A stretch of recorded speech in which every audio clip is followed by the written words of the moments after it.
The wholesaling industry is flush with success stories of investors flaunting big checks they seemingly made in no time. But things aren't always what they appear to be.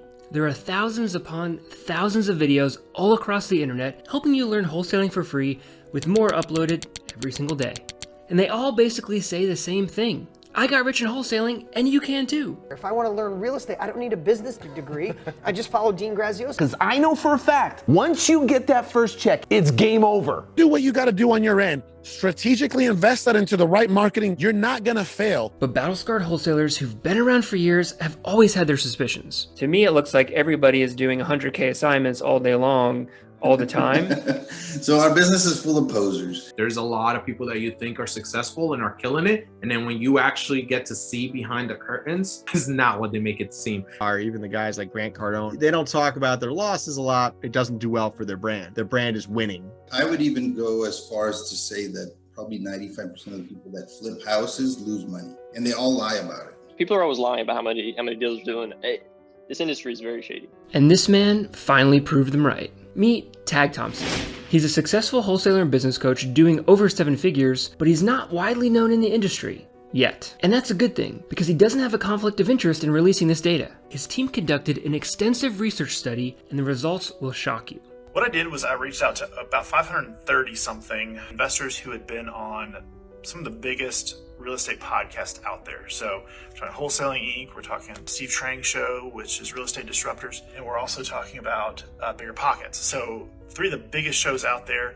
We reached out to as many people as we could find to find out what success have they made since the show, right? The results were pretty insane. Only about 3% actually transitioned being full-time in the real estate business. These people who got on a show because they did such a good job, almost 70% of people who were on the show aren't even doing real estate anymore. Let that sink in for a minute.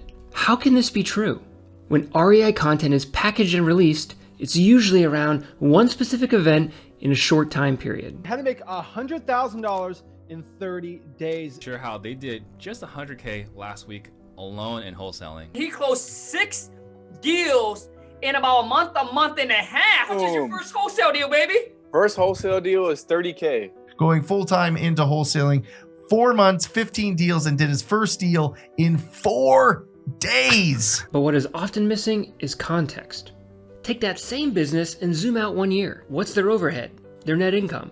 How inconsistent is their income? Zoom out 5 years.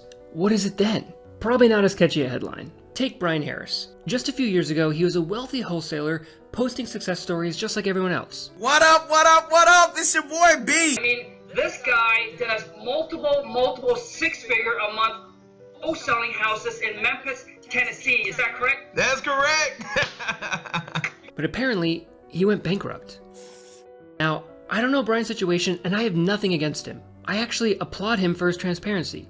I've reached out to him for comment, but I haven't heard back yet. Look, I'm not trying to bring anyone down. I'm just using this as an example of how success stories can paint a misleading picture of what investors are actually going through. We don't really know what's going on behind the scenes of all of these businesses. But Tim, who cares? Why are you so negative? Newbies get inspired and can learn something. People promote themselves. Social media companies get eyeballs. Everybody wins, right? Not quite. I talk to a lot of new investors who beat themselves up because they aren't making 6 to 7 figures like everyone else. If you've ever asked yourself, how can others be so successful except for me? Stop right now. Because you're comparing yourself to a false snapshot of reality.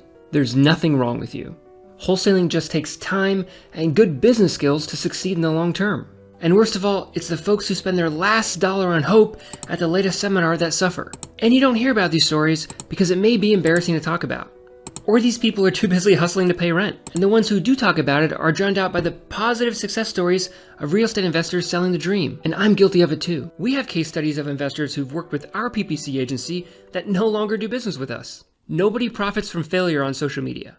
So what do? Look for educational content that covers at least a 6-month time horizon. The people who've been around the longest have the most wisdom to share. For everything else, just understand that any short-term success may have been partially or entirely luck-based. And you know what happens to luck? It often runs out. So how can you make sure you beat the odds of the 93% who never go full-time? Well, there's no easy answer, but I'd be willing to bet most investors don't make it because they aren't prepared for the challenging reality of this business. because nobody talks about it. It's time to get honest with yourself about what it is really going to take for you to succeed in this business. Because once you do that, you'll have a much better understanding of what true business skills and habits you need to develop to win are. And only then will you have a much better chance of beating the odds. And a great place to start is in this next video.